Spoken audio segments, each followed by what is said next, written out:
melhor. Eu ainda estou com uma infecção não identificada, né? Mas eu estou melhor. Eu estou bem melhor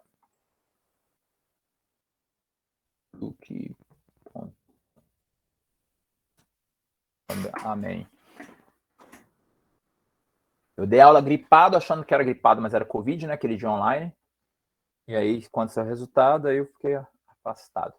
Nada ali.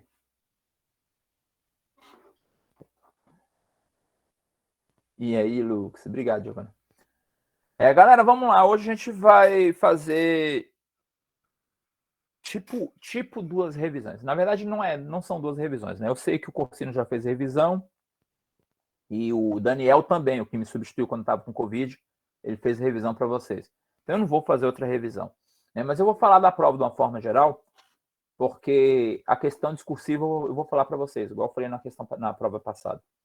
Tá? A prova passada eu dei a discursiva para vocês irem pensando na resposta e tal, e agora eu vou fazer o mesmo, porque não me interessa que vocês não saibam a pergunta, né? O que me interessa é que vocês saibam a resposta. E aí a gente discute a questão discursiva hoje. Então, a primeira parte da aula vai ser isso, tá? Eu vou meio que comentar a prova rapidamente, da semana que vem, com a questão discursiva, que a gente vai discutir com um pouco mais de detalhe, porque eu vou falar ela toda. E depois, se sobrar tempo, deve sobrar uns 5, 7, 10 minutos no máximo, a gente faz uma espécie de revisão para os simulados, os dois simulados. Porque os dois simulados vão cair os planos econômicos, não é um assunto fácil, né? Apesar que o simulado está fácil, mas o assunto não é. Os planos econômicos Collor, Sarney, Collor e Itamar Franco. E esses planos econômicos, o Corsino explicou lá na época da aula do Collor, Sarney e Itamar Franco, e eles se repetem agora no capítulo 27. Né? Então, o que o Corsino, a gente entrou em acordo que eu faria meio com a revisão desses planos econômicos, e aí eu vou aproveitar e fazer essa revisão da primeira prova. Beleza? Oi, Ana, tô calmo. Ah, tá bom. Quando eu for falar, eu aviso. Uhum.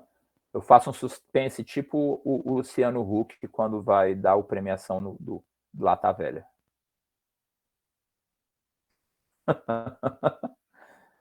Eu odeio programa desse tipo. Odeio. Não perco um minuto da minha vida assistindo.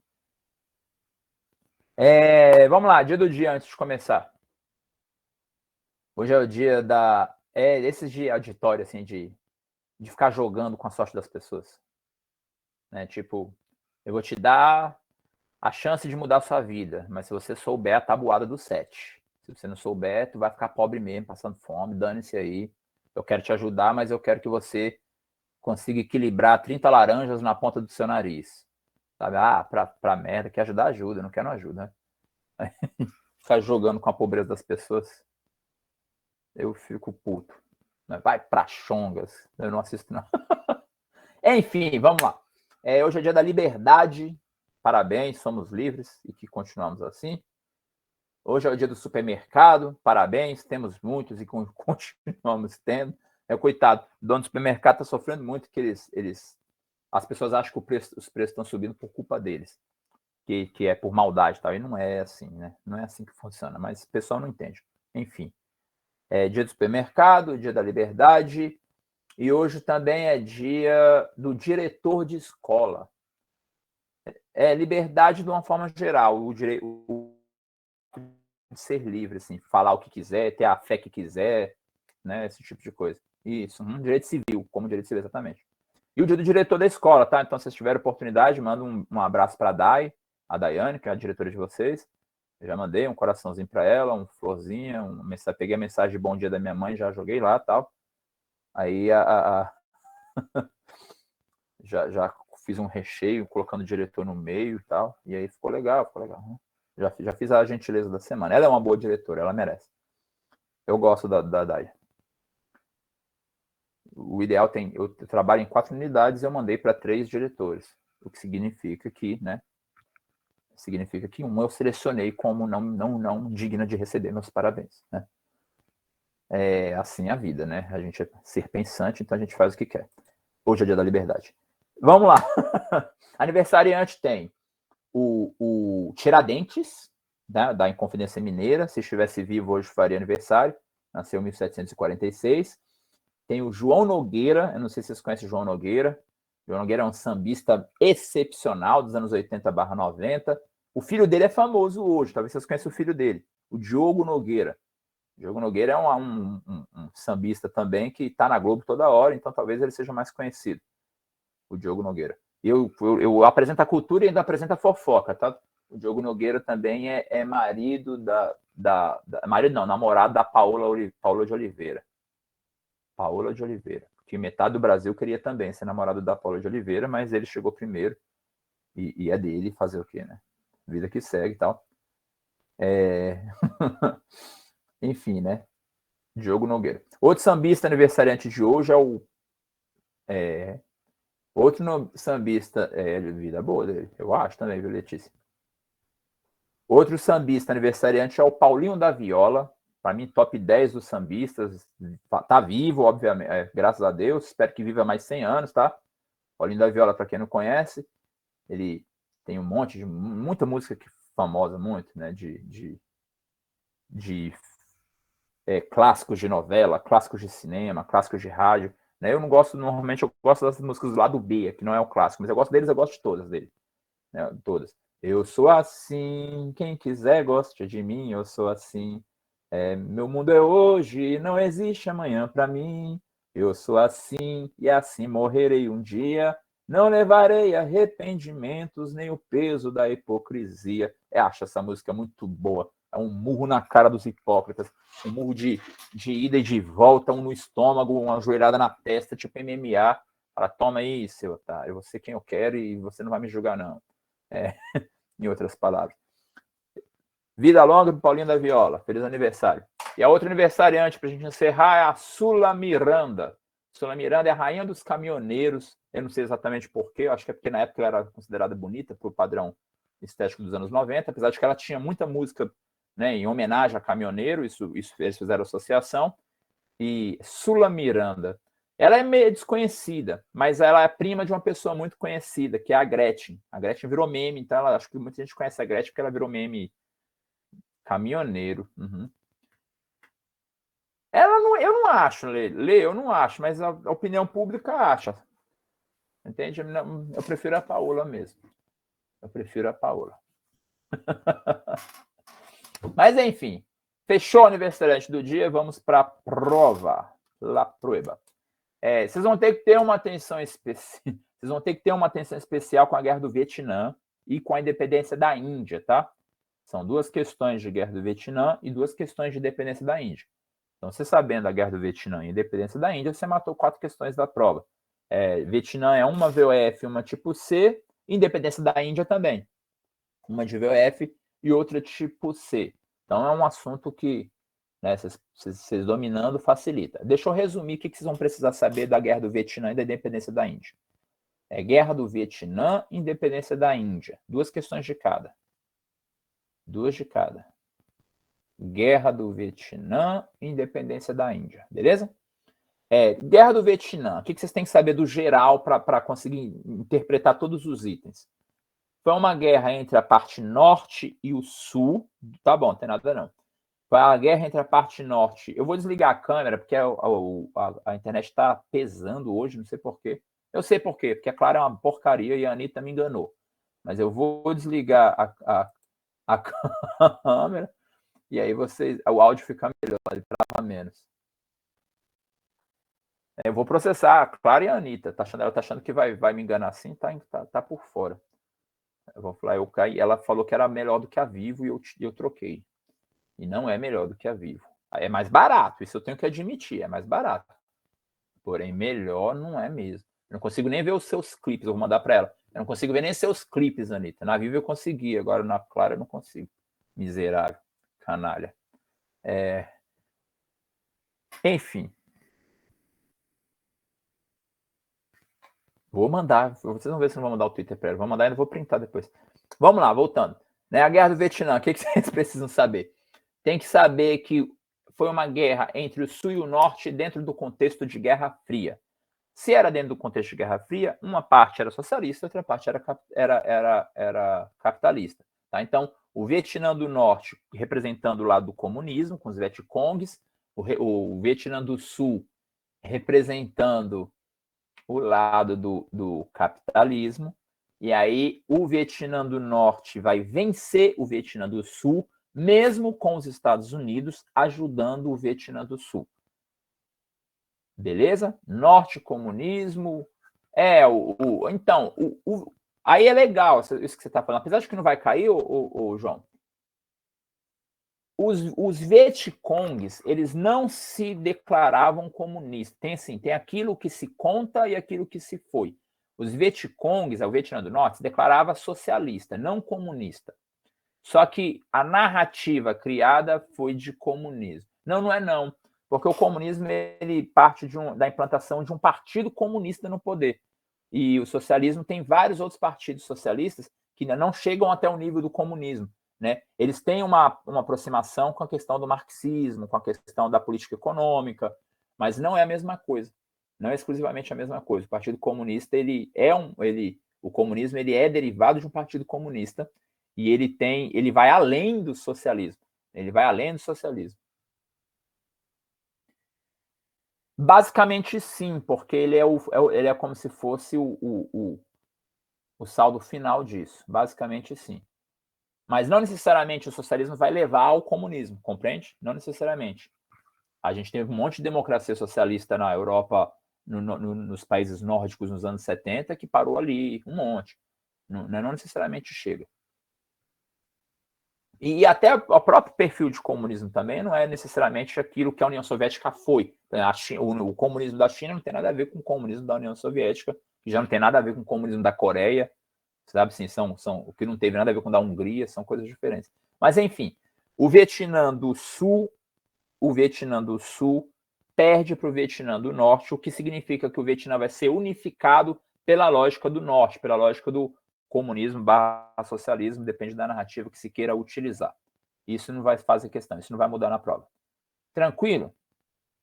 Então, vocês vão encontrar tudo que está nessa direção e marcar verdadeiro. Aquilo que negar isso, obviamente, é falso. Então, se estiver falando que o Sul venceu porque tinha mais o apoio dos Estados Unidos, é falso, o Sul perdeu. Tá? Então, isso vocês vão ter que memorizar. O Norte venceu e era o lado do comunismo na disputa da Guerra Fria. Passou disso, o resto fica mais fácil. Entendendo isso, o resto fica fácil de deduzir. Que ou é negativa a isso, ou é uma confirmação a isso. Beleza? Os itens.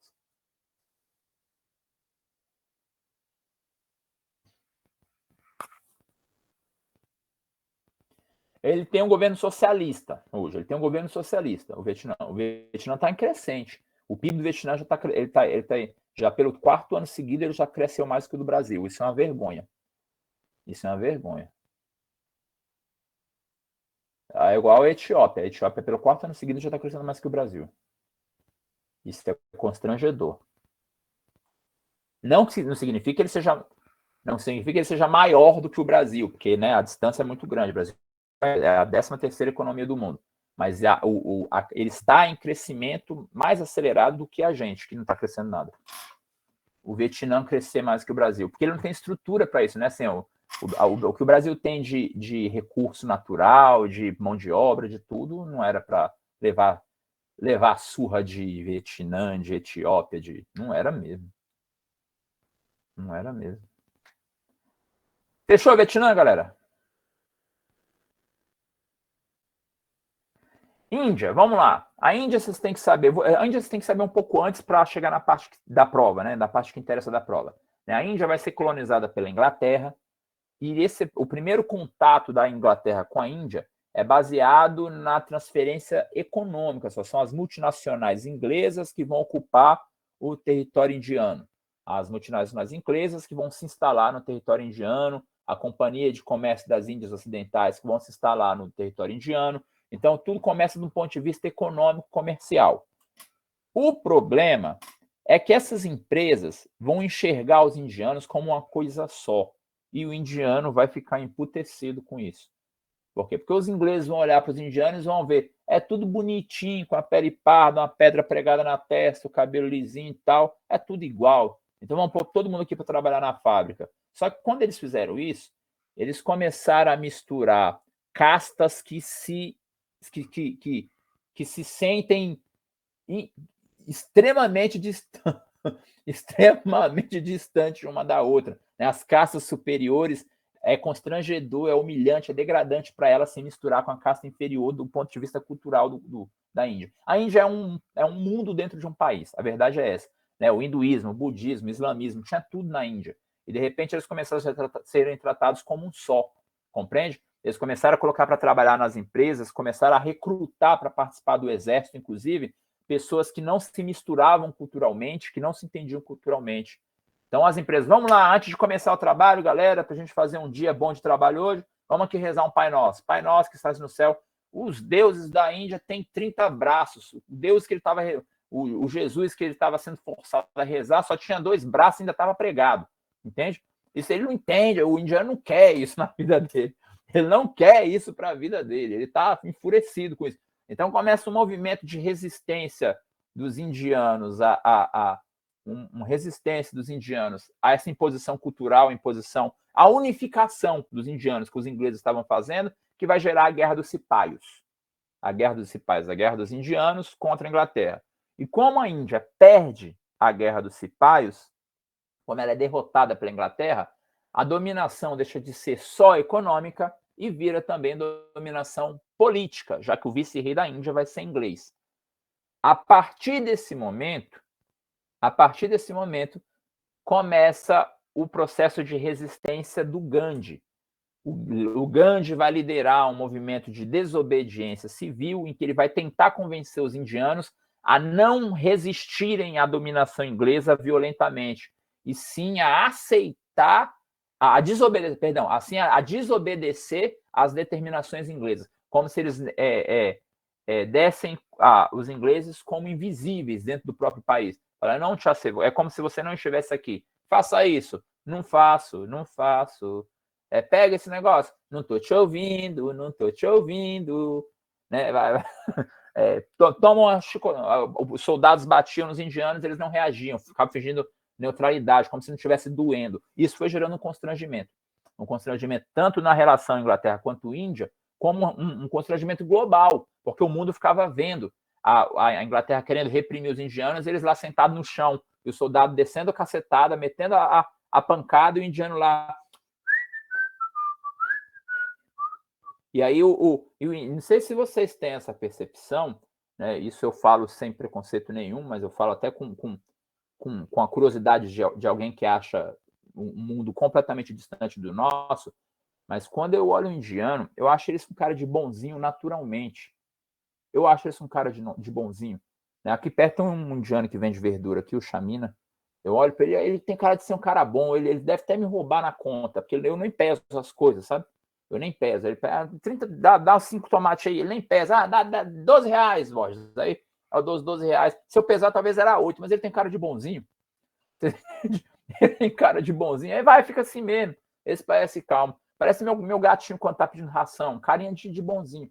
Então, você fica imaginando. E aí você fica imaginando os indianos com esse semblante de passividade liderados pelo movimento do Gandhi, né? Tipo, tudo paz e amor, tá levando surra, tá sendo preso, tá dando paz e amor. Isso vai gerar um constrangimento global que vai forçar a saída da Inglaterra, tá? Vai induzir a Inglaterra a saída. Então, resumindo, né? O que vocês vão precisar saber é que o movimento do Gandhi é tenso.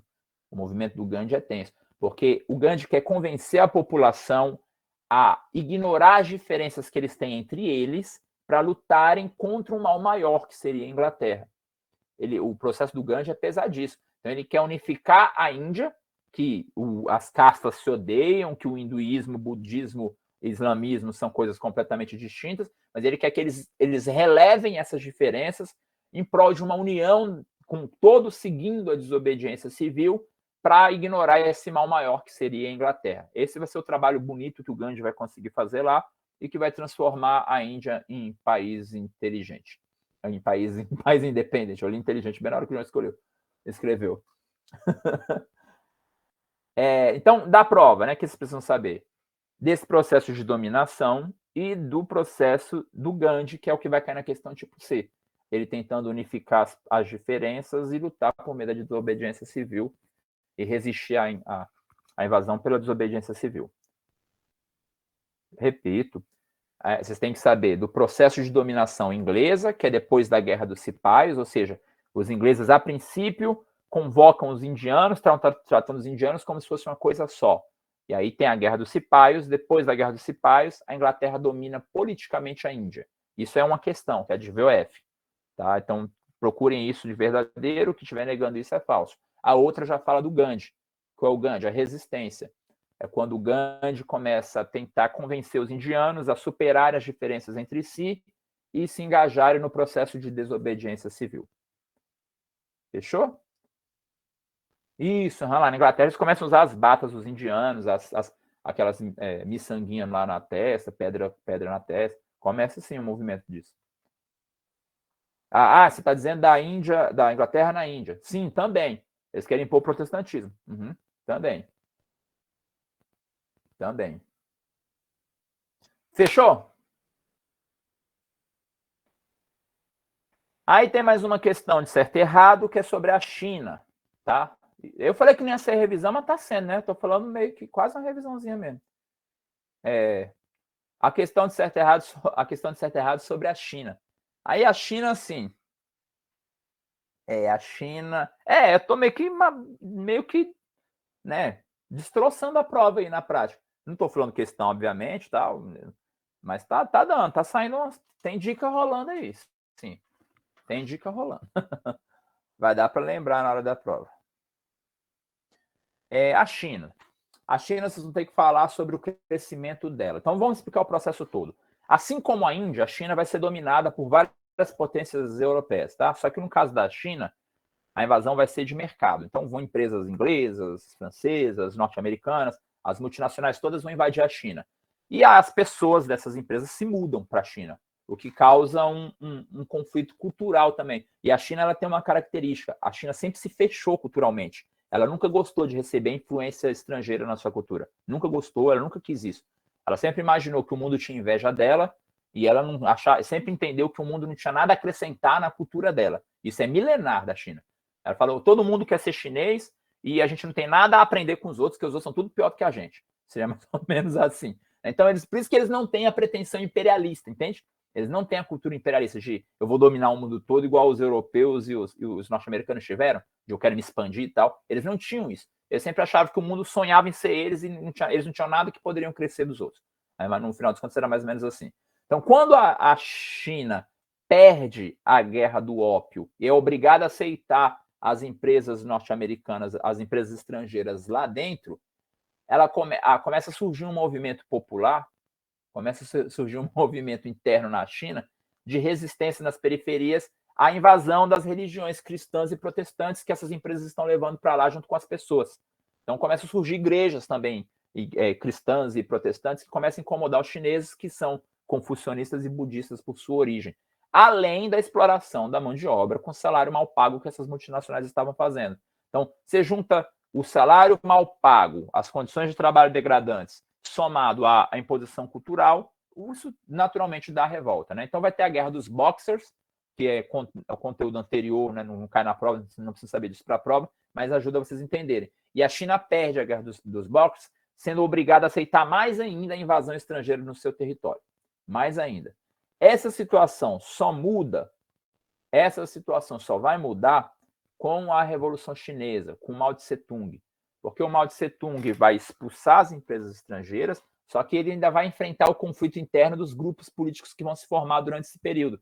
Então, nesse período de dominação, vão se formar vários grupos políticos, várias lideranças dentro da China, que não concordam com o Partido Comunista Chinês, não concordam com o Mao Tse-tung e esperavam uma abertura econômica da China a partir desse momento sem volta, algo que não tivesse mais volta. E o Mao Tse-tung, com a Revolução Chinesa, começa a entrar em atrito com esses grupos. Então, da Revolução 1949 até 1970, mais ou menos, a China vai agonizar. Tá?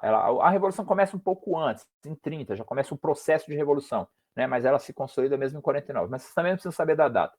O fato é que durante o período Mao Tse-tung, A China luta para... O Partido Comunista Chinês luta para ficar no poder. Então, ele vai matar um monte de gente, vai um monte de guerra civil, treta interna lá dentro, vai ser um conflito interno, político interno muito grande, até que ele resolva tudo. Quando ele resolve tudo, o Mao Tse Tung consolida o Partido Comunista Chinês no poder, ele morre. Ele morre. E vem o sucessor, aí vem o sucessor dele, que é o Jiaping, né? Eu não sei exatamente como é que se pronuncia, nem Xiaoping, acredito que seja assim que se pronuncia, mas aí muda a parada. Então, a partir dos anos 70, o sucessor do Mao Tse Tung começa a fazer as reformas que vão fazer a China entrar em processo de crescimento. Reforma agrícola, reforma urbana, reforma demográfica. A China tinha muita gente, então ele vai limitar a quantidade de filhos por casal. A reforma urbana para começar a crescer horizontalmente, exatamente. Começa a fazer as reformas na economia chinesa, e aí ela vai vagarosamente, né, ainda agonizando na década de 70, com muita pobreza, muita fome. Década de 80 começa a melhorar a situação, mas ainda é drástica. Nos anos 90 já começa a ensaiar uma mudança um pouco maior, e aí vira o que ela virou hoje. Mas o processo a virada do jogo é a partir dos anos 70, depois da morte do Mao Tse Tung, que vai ser o que vai ser cobrado de vocês na prova. Então a prova vai querer saber quando a China começa essa virada de crescimento, e vocês vão associar esse crescimento a 70 para frente, tá? Ao sucessor do Mao Tse Tung, o Jiang Xiaoping. Fechou? O Deng Xiaoping. Shopee, não sei o quê. Acho que era um filho por família, Letícia. E os que sobrassem pagavam imposto altíssimo. Ou eram dois, então não sei se eram dois, se era um, não lembro. Mas tinha um limite de 1 ou 2 filhos, e aquilo que passasse disso tinha que pagar imposto altíssimo. Então, imagina a quantidade de aborto que não deve ter tido. Né? Que a pessoa tinha filho e falava, eu não vou pagar imposto, então não vou ter filho, eu vou abortar.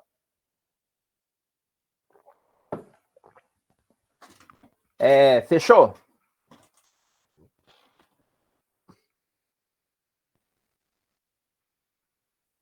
O Brasil está com ritmo lento agora, né? As famílias estão se planejando mais, Letícia. A gente, nos anos 90, estava com medo. Existia um medo da gente crescer desordenadamente. Nos anos 90 tinha esse temor. E aí a gente começou a ter uma educação familiar mais sólida. Né? Que no começo, o teto de todas as famílias era de 3 filhos. E o resto, mas passava muito. Aí tinha no Nordeste, no interior, tinha 8, 9, 10, 12, 15 filhos. E aí tinha esse temor. Agora não, a verdade, agora a gente está quase no momento de tentar incentivar as pessoas a casarem, a ter filho, porque ninguém está achando muito compensatório, não. Tá caro, tá caro. Né? Tá caro. Eu tenho 2 filhas, já parei aqui, eu não posso mais ter, eu já fiz cirurgia. Mas a juventude hoje, ela não se vê com filhos mais, são poucos que se veem. Né? Vocês podem ser prova viva disso. A maioria se vê com 1 filho, 2 no máximo, então nenhum. Ou então nenhum. A maioria não, né? A maioria não quer. Eu estou percebendo esse movimento. Vamos lá. Questão discursiva agora. Né? Antes. Aí, Ana, estou fazendo o suspense do Luciano Huck. Antes dos comerciais. Não, brincadeira. Vamos para a questão discursiva, mas antes eu tenho que deixar fazer um esclarecimento para você. Não é drama, é real. É real, não é drama. Antes eu tenho que fazer um esclarecimento para vocês.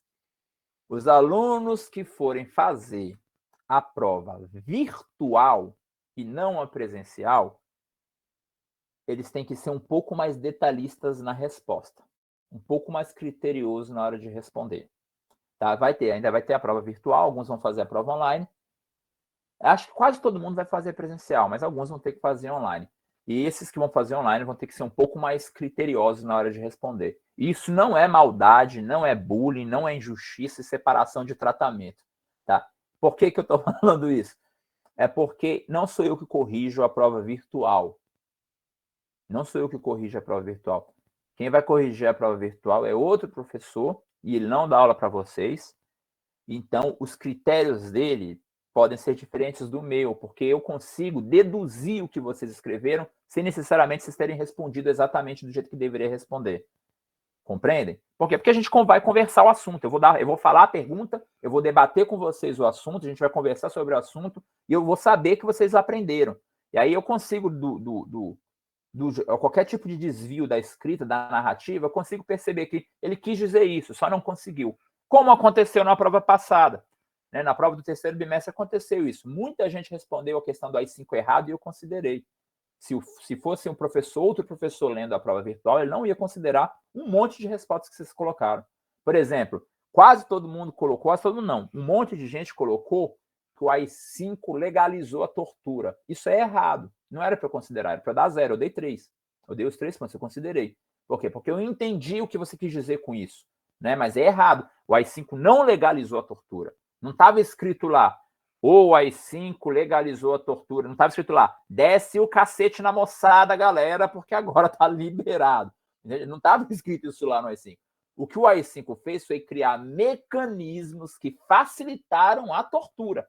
Mas vocês não explicaram assim. Eu entendi que quando você falou que legalizou a tortura, isso está incluso dentro da ideia de suspensão do habeas corpus, dentro da ideia de pronta investigação. Então, né, eu entendi a lógica de vocês, porque a gente conversou a questão em sala, a gente debateu, tal, eu que dei aula, eu que expliquei esse assunto para vocês, e é possível. Só que um professor que vai corrigir a aula virtual, ele não sabe quem são vocês, ele não teve esse momento. Então, se você colocasse lá, né, o AI-5 legalizou a tortura, eu falei, senão não tá doido, é?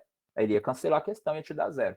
Então, esse tipo de precaução que vocês vão ter que ter. Primeiro ponto é esse.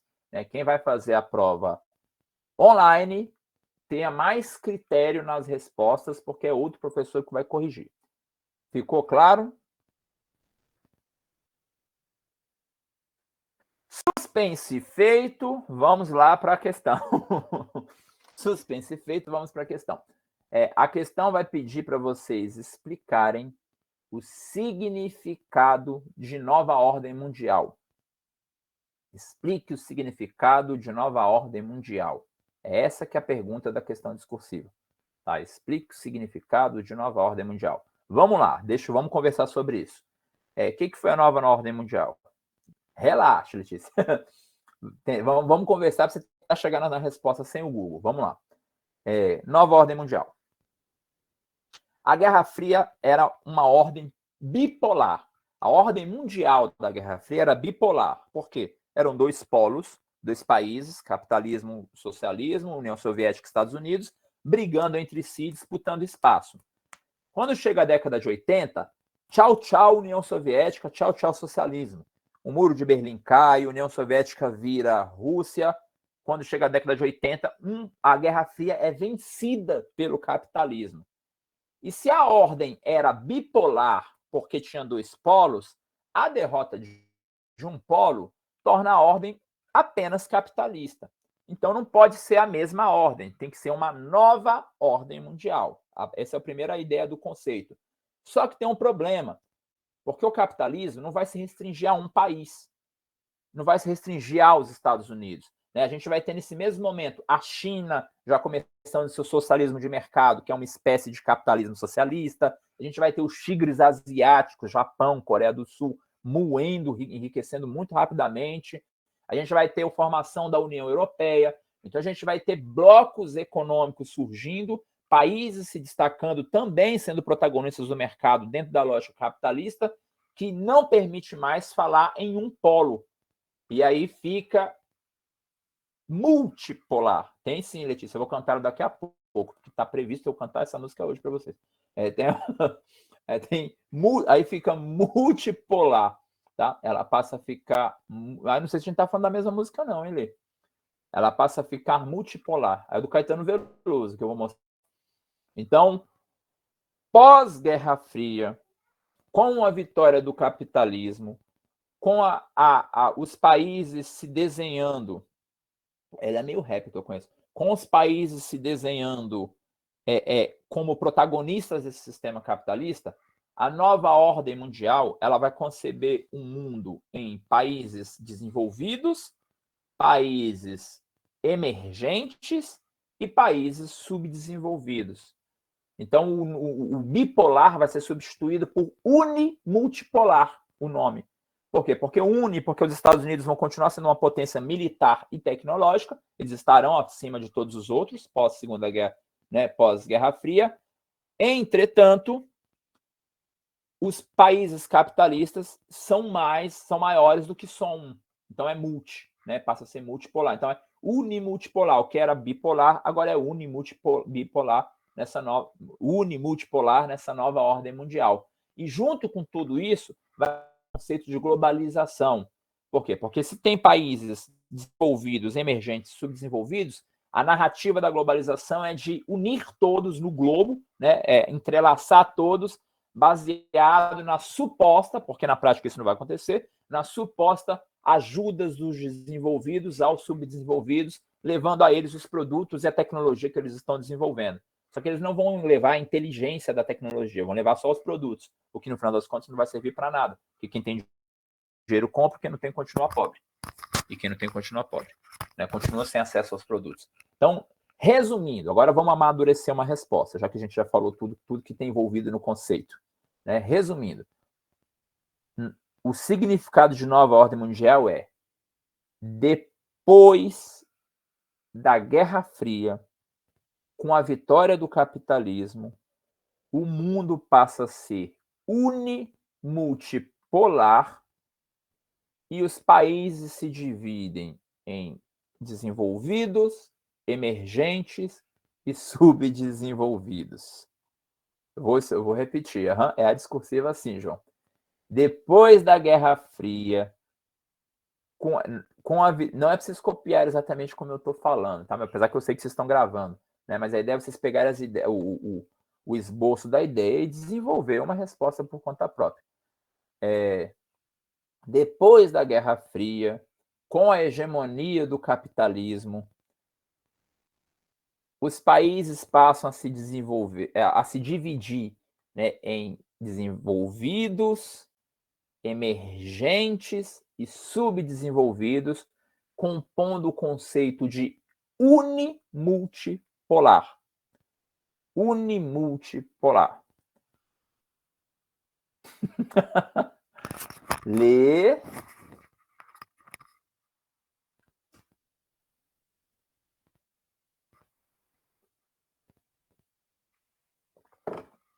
É assim, galera, a ideia é vocês fazerem os links para produzir a própria resposta. Então, acabou a Guerra Fria? Sim.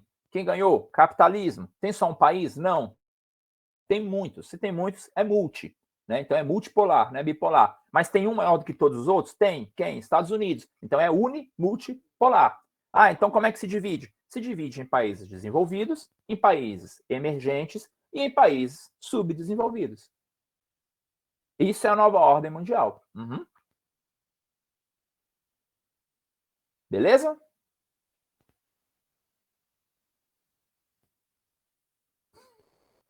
Se dividem em desenvolvidos, emergentes e subdesenvolvidos. Unimultipolar, João, é assim.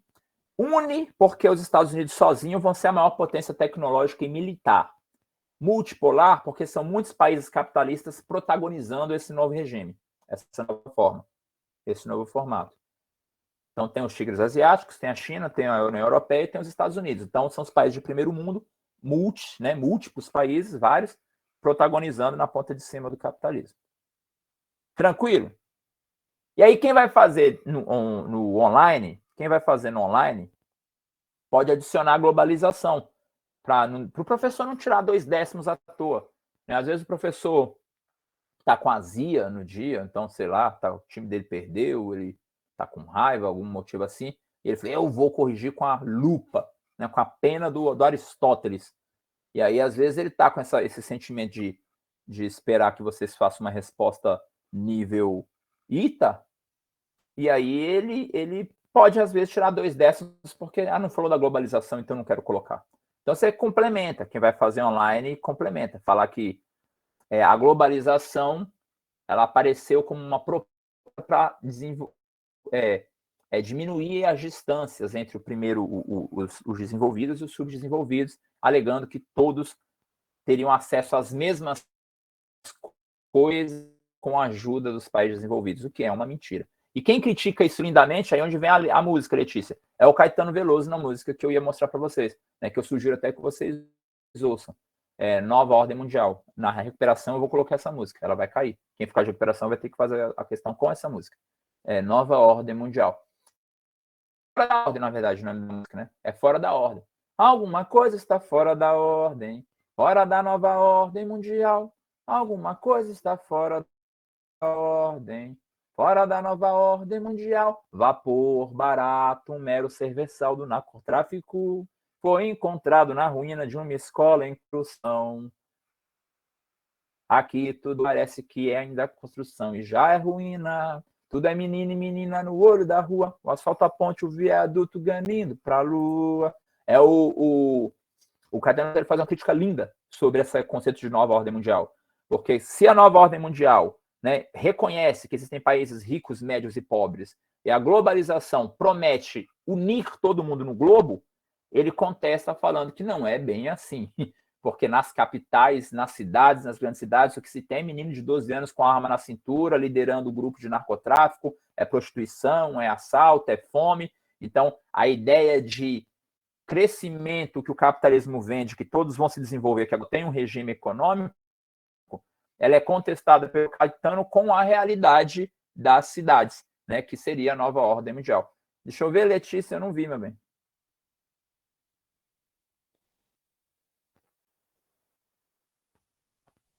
Foi ignorada porque ler. Por mim, não, né? Eu ouvi, sim, eu ouvi. Eu vi lá em cima. Eu quero ouvir, sim.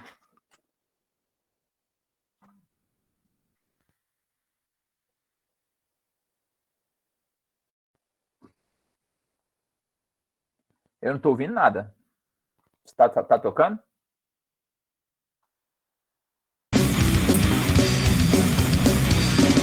Sem direito de pensar, sem direito de viver. A morte pune o questionar. E a marca é o sobreviver, porque não se nascer morrer, não adianta correr. Saco vai crescer, vai seguir, você não pode se esconder. Pô, que massa, eu quero ouvir depois tudo. Eu gostei. Eu não conhecia essa aí, hein? Ação Libertária, a banda.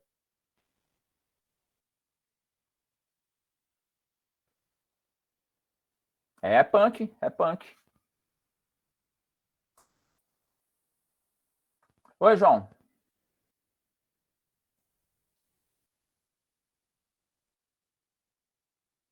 Qual a pergunta do Lucas? Eu não vi, não. Cadê Lucas? Deixa eu voltar aqui.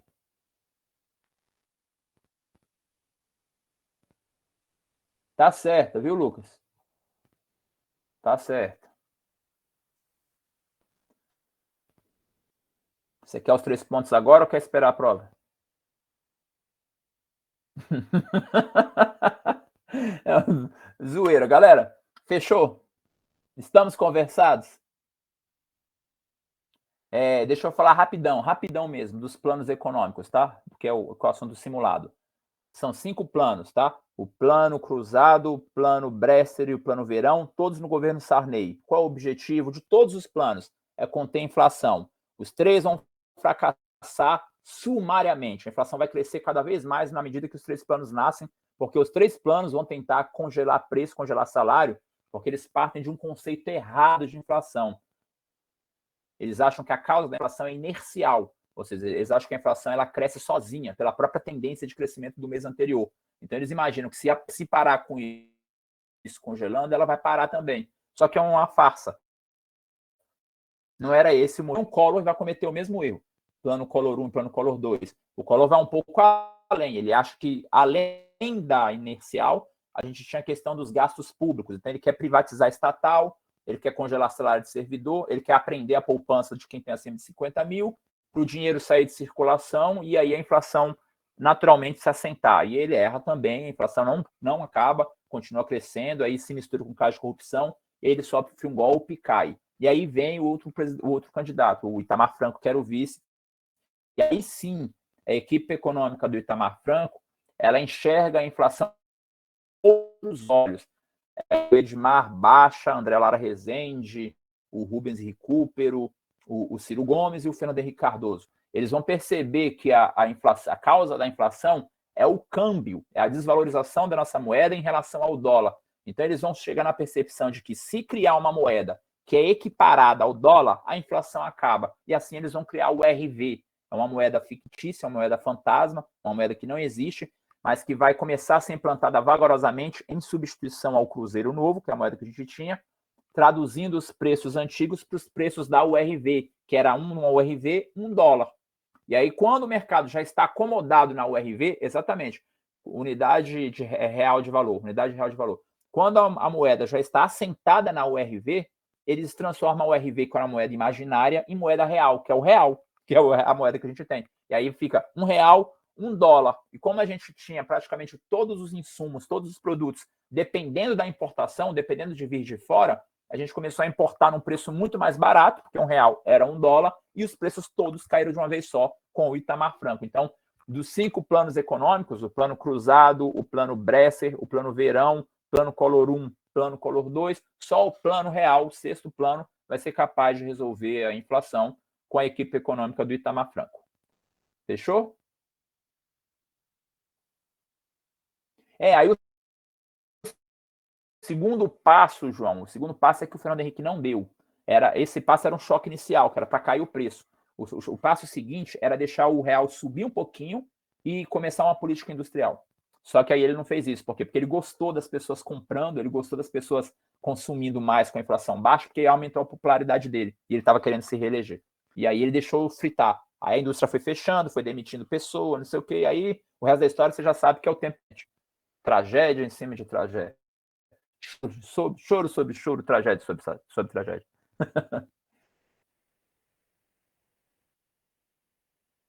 Beijos, bom final de semana. Eu vou ver o e-mail que você mandou assim, viu, Lê? Tchau, tchau. Até